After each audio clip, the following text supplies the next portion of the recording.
¿Por qué religión? ¿Por qué hablar de religión? Porque es muy importante para muchas personas y yo creo que es un tema que sale a menudo en muchos debates de cuestiones éticas, cuestiones relacionadas con el liberalismo. Mira, por ejemplo, ahora que Papa Francisco está en Estados Unidos, está diciendo cosas pues, que a muchos economistas o a muchos liberales pues, hacen que nos llevemos las manos a la cabeza. Lo fui hasta más o menos los 30 años y luego dejé de serlo gradualmente. Dejé de serlo del todo. Y de hecho me empezó a interesar más la religión no como experiencia, sino al revés, como objeto de estudio. Es decir, entenderla, es decir, ¿por qué es la religión tan importante?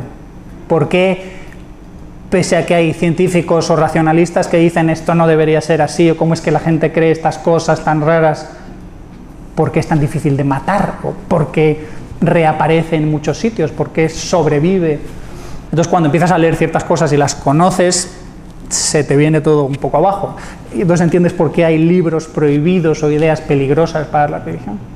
Resumiéndolo mucho, es un engaño, autoengaño compartido funcional, porque sirve para cohesionar grupos, para identificar a los miembros de un grupo, para distinguir los que creen una cosa pertenecen a un grupo, los que creen cosas distintas pertenecen a otros, y también como señal, lo llama señal honesta costosa de lealtad y de compromiso.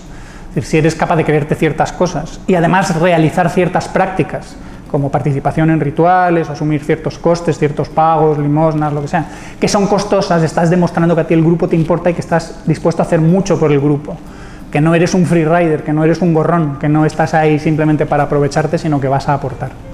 Entonces la religión es un mecanismo que puede conseguir esto con problemas, porque está basada en engaños, autoengaños, que cuando se descubren pueden hacer que lo otro no funcione. Y tampoco es la única forma de conseguir eso. En el mundo moderno pues se ponen como ejemplo las socialdemocracias nórdicas, como ejemplos de sitios donde la religión ha decaído muchísimo, porque los problemas, digamos, de seguridad existencial y de cohesión grupal se resuelven de otra manera pues más política o más estatal o más a través de mecanismos de mercado. La religión es un fenómeno muy complejo y tiene además manifestaciones diversas. Yo te he dado la definición, los aspectos que para mí son más clave, pero también en la charla voy a tratar de explicar el aspecto individual y el aspecto por qué cognitivamente estamos como predispuestos a tener ciertas creencias y es más fácil creer ciertas cosas que rechazarlas, porque requiere un esfuerzo, digamos, racional, crítico, darte cuenta de que te estás como autoengañando o cayendo en ciertas trampas, en ciertas falacias. Y también el consuelo emocional que da la religión es brutal, claro. Si ves a la gente, yo qué sé, se le ha muerto un pariente o ves que tiene una enfermedad que no puede hacer nada o está en situaciones desesperadas, la religión es súper útil o al menos es algo que te sirve. Ese es el gran dilema, sí o no. Por ejemplo, hay gente que parece que quiere usar la religión contra el Estado, ve al Estado opresor y dice, pues la religión nos va a liberar. Y dices, ¿ah, sí? Pero en muchos sitios la religión es lo que se utiliza para oprimir. Luego, mucho cuidado con lo que hacemos. Podemos ver ejemplos de cuál es la doctrina de la Iglesia, doctrina moral o doctrina social, y ver, oiga, que esto no es muy compatible con el liberalismo, salvo que usted lo interprete como que esas son las normas de un grupo de adscripción voluntaria y no intenten imponérselas a nadie más. Pero, de nuevo, los creyentes o las jerarquías religiosas no es esto lo único que tratan de hacer.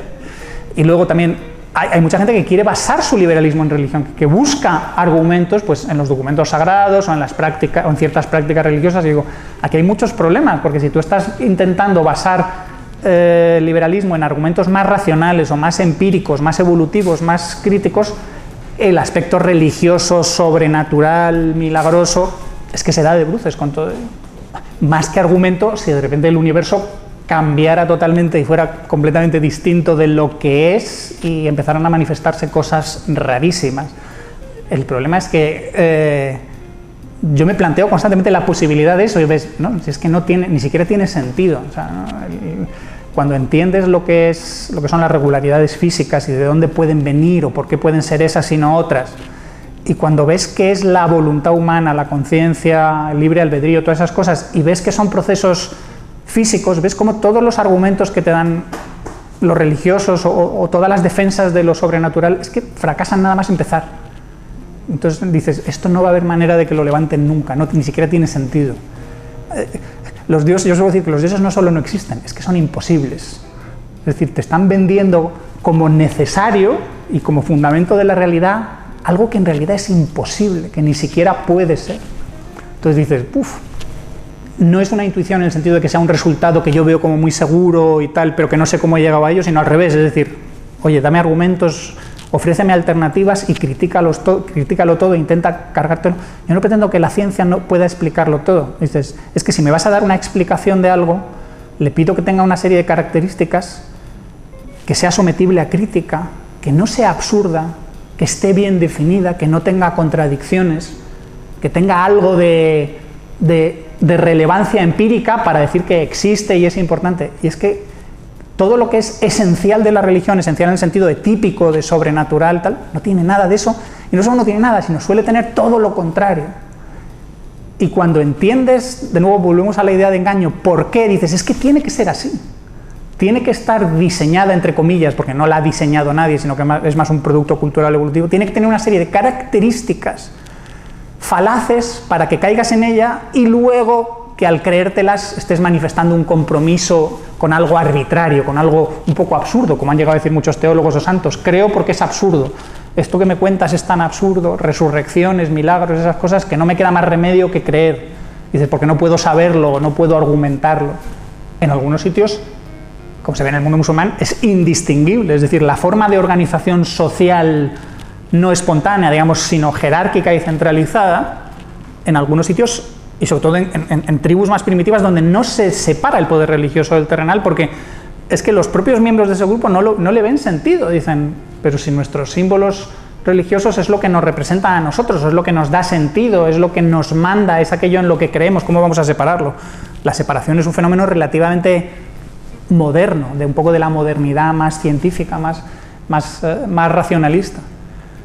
Hay una idea que a mí me parece muy curioso cuando se insiste, bueno, vamos a restringir a la religión o a la iglesia al ámbito de lo privado. Dices, es que eso es no entender lo que es la religión.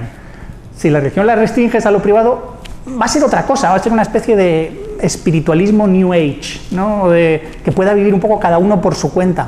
Pero la religión es sobre todo comunidad de creyentes que comparten una fe y que luego además quizás se quieren y se ayudan unos a otros, pero no puedes quitarle ese componente, digamos, social, aglutinador. Más que falsas, hay cosas que ni siquiera son falsas, se puede decir, en lógica se suele decir, hay cosas que ni siquiera son falsas, porque están mal construidas, es decir, ni siquiera son lo que se llama frases bien formadas, no hay manera de entender qué significan, son o contradictorias o un poco absurdas. Si hay una cosa que fuera falsa y fuera posible verlo y comprobarlo empíricamente, pues igual haces un esfuerzo y lo ves. Es cierto que hay ideologías políticas, los liberales criticamos al socialismo y tal, que son falsas en el sentido de que las descripciones que dan la realidad son erróneas y que las recetas que ellos promueven son desastrosas, y que puedes razonarlo. Pero no son religiones en el sentido de que no se refieren a nada sobrenatural. Sí puede haber una noción de trascendencia cuando hablas en plan hegeliano del Estado como algo que permanece o que va más allá de sus miembros y de los individuos. Es decir, hacer una analogía entre todo eso y las religiones sí que tienen cosas en común, pero lo típico de la religión es lo sobrenatural. Pues así sin más, simplemente que creen algo que yo he estudiado y le tengo que decir, bueno, pues te estás autoengañando o no lo has analizado en profundidad, pero sin saber más no puedo hacer ningún juicio más, es decir, pues probablemente sea una buena persona o quizá no lo sea, no hay manera de saber más. No digo, como eres creyente eres tonto, como eres creyente eres buena persona. Eso yo no tengo ni idea. A que la mente humana puede ser muy brillante para unas cosas y no tanto para otras, a que también todos tenemos sesgos y preferencias y tengo conexiones emocionales, es decir, uno puede analizar la realidad física, biológica, química de forma más o menos imparcial, pero cuando ya entras en ciertas cosas que te afectan más personalmente, íntimamente, igual no haces tanto esfuerzo para criticarlo o para ser objetivo. Es verdad que hay científicos creyentes, pero son bastante minoría, son una minoría pequeña. De hecho, por los estudios sociológicos que se hacen, cuanto más nivel científico suele tener la gente, menos creyentes. Yo estoy seguro que tengo sesgos en todos, pero si la cosa no es decir yo estoy libre de sesgos, sino estoy intentando cargármelos, estoy intentando verlos. Incluso cuando defiendo el liberalismo, las formas más radicales, sobre todo cuando defiendes algo muy radical, te preguntas, ¿a esto qué lo salvaría? Y no podría criticarlo más. O al revés, esto que considero que es tan sólido, yo siempre le pido a la gente, intentad cargaos esto, de verdad. El problema es que muchas veces te dan argumentos que ya conoces y dices, no, este no me sirve, dame otra herramienta, dame otra cosa, a ver si me lo consigo cargar. Siempre lo cuento el tema del 100%, yo sin habérmelo mirado mucho decía, bueno, a ver si un día os entiendo los argumentos o los explicamos mejor. El día que tuve las herramientas, lo desmonté y dije, wow, qué equivocado estaba. Yo mismo era consciente de que no sabía, pero dices, wow, cómo me han engañado todos estos argumentos. Y ves cómo estos argumentos son de una secta, de un culto religioso que definen a un grupo, que debe lealtad a unas figuras, Rothbard, Huerta de Soto, entonces por eso cuesta tanto soltarlos. Esa gente tiene ahí un capital individual y social invertido y no quiere ponerlo en peligro. Y con la religión pasa exactamente lo mismo. Muchos creyentes van de mártires por la vida y yo digo, mira, me parece muy bien que digáis que hay mártires en ciertos países donde ciertos cristianos son perseguidos, igual que otros judíos son perseguidos en otros sitios, igual que musulmanes son perseguidos en otros sitios, pero en el mundo occidental normal la religión suele estar todo lo contrario, súper mimada y súper subvencionada, es decir, ya no hay mártires y hacerse el mártir es un poco exagerado. Aquí voy a comentar muchos, uno que me parece muy divertido porque une biología, estudio de lo social, teoría de grupos y religión, se llama Darwin's Cathedral, la catedral de Darwin, de un autor que se llama David Sloan Wilson, creo que no está traducido al español, y a mí me encantó porque es crítico con los biólogos evolucionistas que critican a la evolución solo viendo sus lados malos y sin ver sus funcionalidades sociales. Y este autor te explica las funcionalidades sociales. No se mete tanto, me da un poco pena porque muchos autores no se atreven a decir, miren, es que esto es falso o ni siquiera falso, esto es absurdo, pero es que tiene que ser así para que sirva como sistema cohesionador de los grupos. Pero cuando lo estudia lo ves, dices, cosas que a un racionalista le parecen absurdos, lo que pasa es que no ve la función que tienen. Dices, ¿cómo puede ser que un tío se mate de hambre?